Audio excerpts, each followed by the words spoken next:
At the end of the world, before reaching Antarctica, there is a trail called Los Dientes de Navarino, aka the most austral hike in the world. This is such a fun and difficult trail, totally different from all the trails I've done elsewhere. It's extremely beautiful, but also extremely windy to the point of danger. In the total length of 37 kilometers, you will navigate and cut through forest, crossing marshland, streams, rivers, beaver dams, walking over rocks and tundra. Officially, it's recommended to complete this in 4 to 6 days, but it was too windy and we worry our 3-season tent won't survive, so we finished at 10 p.m. on day 2. The first day, we got a drop-off at Serra Bandera, starting with a high spirit at 9 a.m. Serra Bandera was nicely marked and invisible. Once over Serra Bandera, the civilization has come to an end. Be prepared to embrace the real sauvage. First to came was kilometer tundra terrain. It was so particular and so pretty. Fun fact, the word tundra comes from Finnish language, meaning treeless hill. It's a carpet of shrubs, grasses, mosses, sages, lichens over running melting water from snow and glacier. But it won't remain treeless for too long. Once past the 787-meter high Paso Australia, a primitive forest became the new challenge. There were almost no trail marks. One has to squeeze through the dense branches.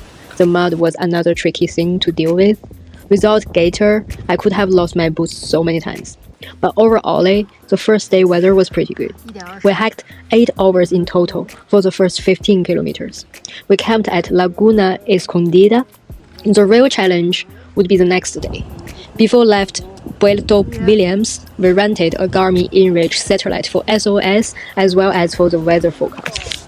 And the weather forecast told us the second day there would be snowstorm and strong wind.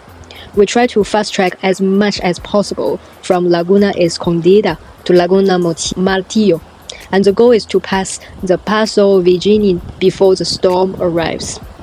The Paso Virginia is where we were told dangerous, and it is true. It was so windy. On one side, it was 100-meter high cliff. On the other side, crazy Patagonia strong wind. Under your feet, narrow rock path.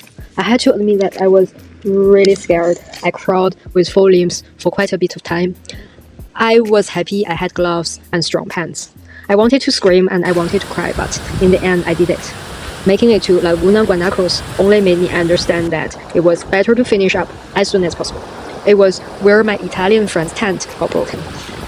It was impossible for me to stand still because it was just so windy. 7 kilometers until the end, we were like, okay, fuck it, but that 7 km was not easy at all. The trail will slap your face every time you think you overcame what's hard. The last 7k, the hiking poles would go in deep as half, mud over knees, and there were thorns in the bushes. At 10 p.m., we finally arrived in Pesquera McLean. That is like we hiked 14 hours for the second day. Overall, it was a great experience. I love it to every bit, especially the tundra terrain. It was hard, but it was doable and very fun. My advice for anyone who would like to do it would be rent a GPS. It's absolutely a must. Have gloves, high boots or gaiter, extra socks, and definitely hiking poles. I hope you will enjoy it too, and do let me know about your experience.